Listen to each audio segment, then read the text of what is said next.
Sorry Kak Yat, anda pakai tudung pun macam makcik. Okay. Hai semua, Assalamualaikum. Firstly saya nak ucapkan tahniah kepada Coach Sally. Kenapa saya tak boleh spotlight awak ni? Tak payah spotlight pun tak apa, dengar suara je. Boleh? Tak boleh spotlight awak. Oh ya ke? Teruskan. Okay, tak apa. Hai, saya Coach Ana Polo. Alhamdulillah. Kenapa tu? Apa dia? Saya tak boleh spotlight Ana. Oh, Kak Yat nak main main. Okay, dah. Okay, Kak Yat. Hari ni saya nak share tentang, semalam saya dah share dah dengan tim FTO. Hari ni saya nak share dengan tim CTD pula apa yang terjadi pada saya. Kesan daripada 2 tahun lepas. 2 tahun lepas pada tahun 2019. Mungkin saya daif tentang marketing plan, tentang apa ya, keahlian kita punya new coaches. Okay. Pada tahun 2019 saya daftarkan seseorang member yang saya punya coachee di atas nama isterinya kerana dia dah pernah ambil Herbalife. Dan dia buat pembelian setiap bulan 1000 volume points. Dan semalam saya dapat email daripada MPC. So ini pengajaran lah untuk diri saya, dan saya nak share dengan semua yang mendengar saya punya sharing hari ni. So take notes supaya dia tak berlaku kepada tim CTD yang lain. Okay, memang kita dalam kegairahan nak mencari volume point, nak capai kita punya target. Ingat satu perkara, dapatkan dengan cara yang sah. Saya tak tahu apa pada masa dulu, saya tak tahu tindakan saya ni salah.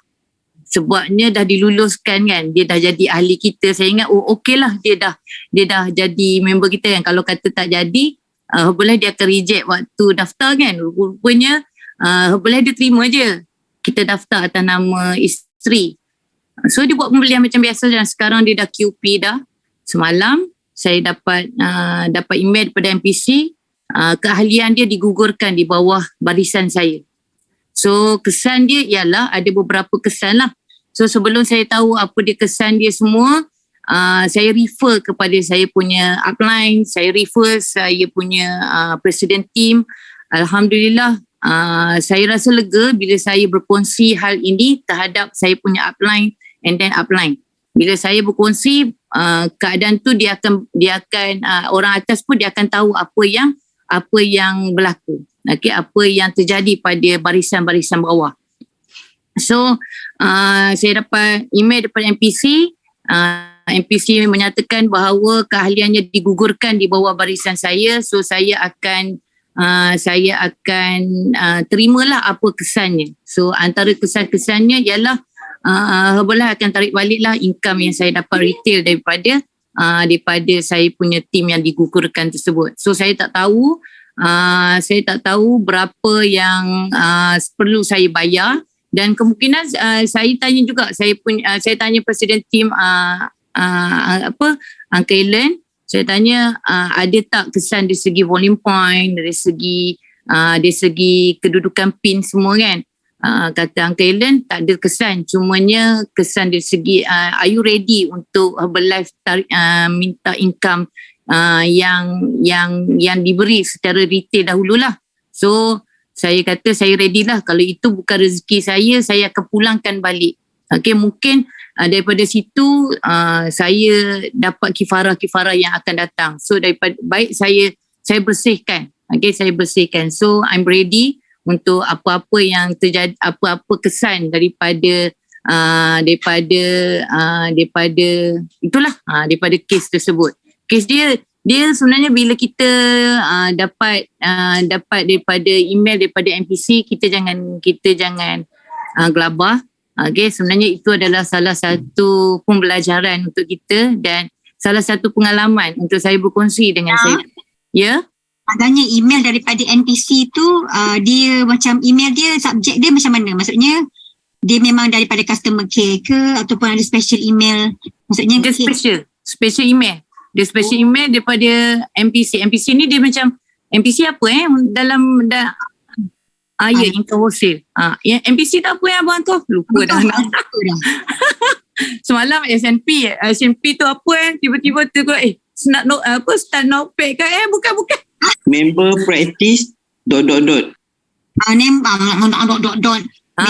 practice Compliance. committee. Compliance. Yeah. Okay, saya type. Okay. Tak ya. Bagi apa kita belajarlah tentang ni kan. So pengajarannya ialah bila kita nak daftarkan kita punya peserta, pastikan dia betul-betul bersih daripada Herbalife. Walaupun dia dah lama bersama dengan Herbalife. Okay. First, apa tindakan kita bila dia dah ada ID lama. Call Herbalife clear betul-betul. Dia boleh tak daftar, saya jadi sponsornya. Clear betul-betul dengan Herbalife. Herbalife dia akan guide kita. Okay, kita tak nak 2 tahun akan datang seperti saya tiba-tiba terjadi macam ni.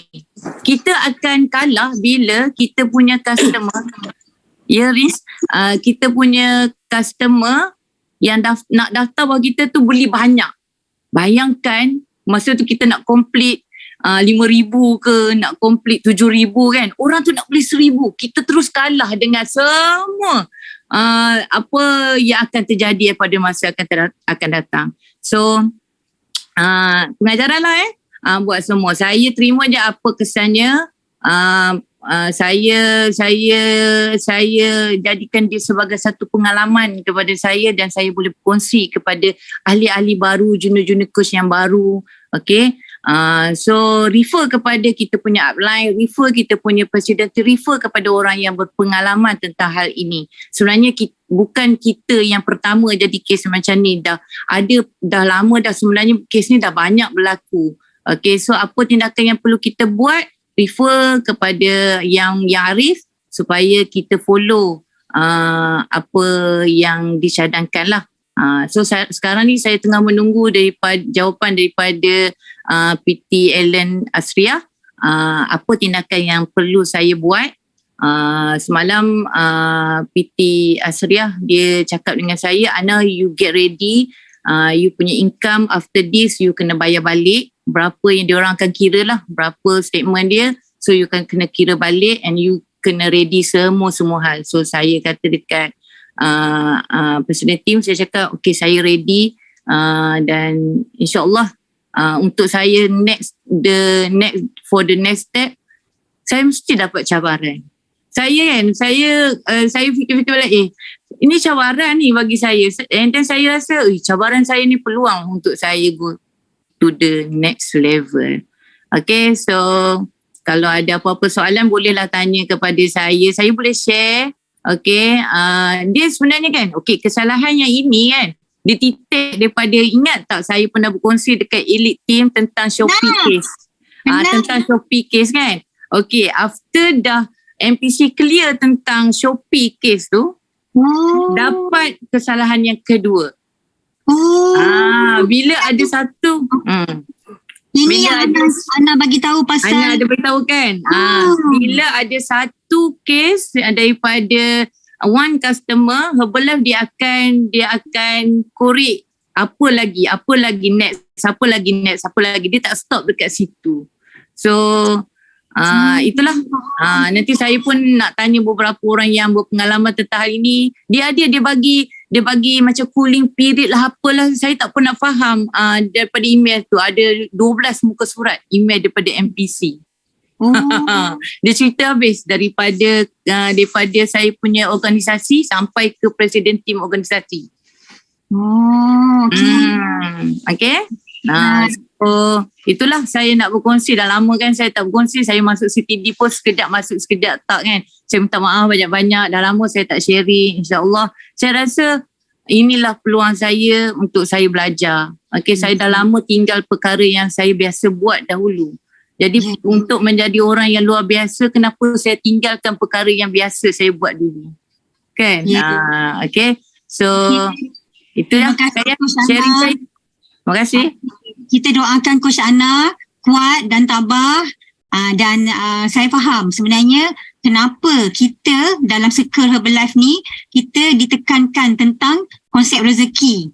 Maksudnya kebergantungan kita kepada Allah dan kita hendaklah betul-betul ikhlas dan jujur bila buat kerja. Sebab bukan kita sebenarnya tak tahu benda ni akan berlaku pada kita. We never know. Betul. Tetapi betul juga kita boleh ambil pelajaran.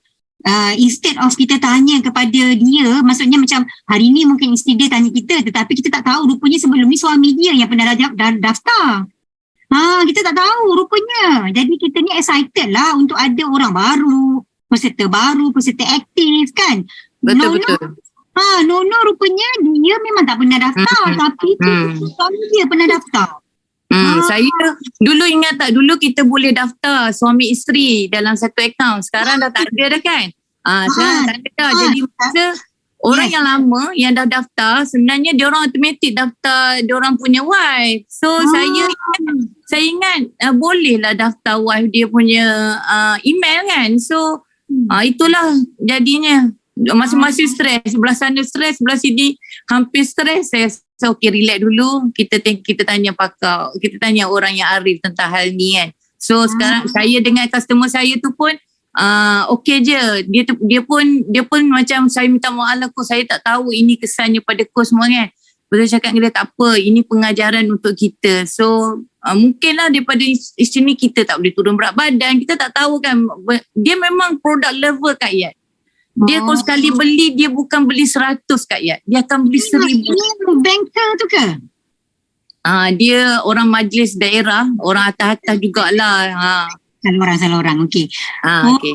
Tak apa. So, thank you Coach Ana memberi kita signal. Kak Ana nak tanya boleh? Boleh. Siapa tu?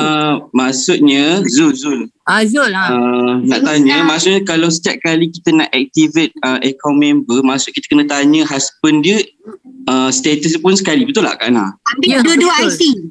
Dua-dua IC. Maksudnya bila sekarang kita register seorang. Jadi bila setiap kali nak register, suami pun kena buat double check juga dengan Herbalife, betul tak? Ya, betul. Bila dia dah pernah daftar, Zul ambil dua IC. Satu IC isteri, satu IC suami. So call Herbalife, tanya aktif tak lagi. Dia masih dalam, kalau dalam keadaan, dalam masa cooling period, so jangan aktifkan lagi. Biasanya Herbalife dia akan guide. Dia tak boleh lagi tukar sponsor. So jangan cari kaedah kedua, kaedah ketiga, tukar email, jangan. Okay, sebab dia ada kesan. Bila kita sendiri memandai-mandai, itulah kesan dia. So itulah yang Kak Ana nak share. Alright, so thank you Coach Ana. Sebenarnya memang bila sebelum kita buat share, kita nak deactivatekan account, macam saya akan ada dalam form saya tu macam okay, apa yang diperlukan untuk activation account, saya akan kata transfer RM109, bagi gambar IC depan belakang yang clear, and alamat tetap untuk menerima barang ataupun reward daripada Herbalife. And apa lagi dalam saya punya syarat kepada orang yang nak activate account tu, lepas tu email aktif, nombor telefon aktif, dan juga pernah jadi member Herbalife tak sebelum ni, yes or no. Saya minta dia jawab lah yes or no. Tapi sekarang ni kita perlu tambah, pernah tak anda dan isteri atau suami anda menjadi member Herbalife sebelum ini? Yes or no. Kadang-kadang dia tak jadi member, suami dia pernah jadi member, kita tak tahu juga. Jadi it happen to Kak Ana lah masa benda ni sebenarnya. Alright, so kita boleh macam kalau saya akan, sebelum mereka nak activate, saya akan bagi benda tu, penyataan tu kepada. Ada soalan Kak Yat, kalau bercerai tu macam mana? Kalau bercerai, kalau bercerai tu macam mana? Refer kepada Herbalife balik, tanya macam mana untuk kes tersebut. Saya rasa dia jawapan yang paling baik, call Herbalife, tanya tentang status dia. Bukan status bercerai ke tak, status dia punya keahlian tu. Lepas bercerai. Ada form, ya betul, ada ikut follow je apa Herbalife cakap. So kita direct dengar daripada Herbalife dulu, baru kita tanya orang yang berpengalaman. Itu the best way lah saya rasa untuk nak tahu jawapan dia. Okay, so thank you. Sebenarnya saya bersyukur juga bila Coach Ana cerita. Dia bukan nak cerita benda ni sebagai satu benda yang yang memang dia sangat kecewa dengan kejadian ni. Memang tak sangka. Tapi dia share kerana dia tak nak kita jadi begini, atau kalau terjadi kepada kita, kita dah tahu dah kat mana nak rujuk. Selain daripada mungkinlah kita macam teragak-ragak lagi nak rujuk kepada Herbalife ataupun Pak Yang ke, direct ke apa ke. Dan bila kita dengar cerita ni, kita boleh dah tanya Coach Ana, saya pun dapat daripada APC, what should I do? Jadi mungkin Coach Ana boleh bantu. Jadi kita yang mendengar daripada CTD ni juga mungkin akan dapat peringatan. Okay, bila whenever kita nak registerkan new member, perlu ambil tahu benda-benda ni. Jadi mungkin ada senior-senior yang pernah melalui benda-benda ni sebelum ni. Jadi it happen juga kepada salah seorang ahli focus group kami juga. Tapi bukan dia yang kena, tapi dia dia mendapat volume point daripada member lama dia dulu. Which is dia pun tak sedar yang orang tu pun dah pindah sponsorship kepada orang lain. Jadi so ini adalah sesuatu yang bak kata Coach Ana, tahniah kerana saya baca tadi ni tahniah Coach Ana PT Rahmania. Sedih dengan cerita dia juga dulu kan. Pernah ditarik 4,000 RO 4,000 RO bukan VP 4,000 RO. Mr. Francis belum ni pernah under Taiwan ditarik ke bawah trail Heron. Kak Ana dipilih untuk jadi president team. Okey. Siapa yang tidak melalui proses-proses kesukaran sebelum di naik level? Semua orang akan melalui benda-benda tersebut. Ia menjadikan kita kuat. Itu yang dikatakan membina karakter kita. Sama ada kita akan cepat give up ataupun tidak. Teringat lagi masa PT Rahman yang cerita tu kan, berapa lama dia menyendiri, dia hilang, dia diam, dia macam depressed. 4,000 guys, 4,000 RO guys, ya Allah, bukannya sikit kot, satu tangkai daripada meal team dia. Ditarik balik. Dia waktu sedang dia nak first cut president team kan Coach Ana. Masa tu dia share, ya Allah. Yes, dia nak first cut president team masa tu. Tiba-tiba hilang 4,000 VP daripada line dia. Bayangkan, dia nak kena mula semula. Dah lah itu diamond dia. Okay. Dan katanya sampai sekarang pun, diamond yang hilang tu menjadi kawan baik dia juga. Masih lagi menjadi tempat rujukan dia diamond daripada dia masih lagi. Dan dia akhirnya menjadi PT juga. Okay. So di antara PT yang orang kata top 10 jugalah dekat Indonesia. Okay. Stella pun sama. Yes. 80,000 gone. So you all boleh tengok kesukaran-kesukaran, cabaran-cabaran yang mereka yang nak menjadi presiden team tu. Siapa yang pernah dengar cerita Rudy? Sampai sekarang lagi tangga Rudy. Saya ingat lagi tangga Rudy. Dulu tangga Rudy penuh. Masa dibawa orang pergi Extravaganza. Tiba-tiba ciput je jadinya. Now, tengok tangga Rudy dah membina balik. Kan? Siapa yang cakap presiden team tidak mengalami cabaran-cabaran tu? Tapi macam mana kita nak menanganinya? Kita nak quit cepat? Ataupun kita nak quit? Aku quit lah. Business Herbalife ni bukan untuk aku. No, dia jadi macam tu pula. Kan? Tiba pula kan? Jadi sebelum tu saya lupa, saya ada seorang dah queue nak share. Sebelum saya lupa, welcome back Coach Yana. We miss you very much. Welcome back Coach Yana. Tak sabar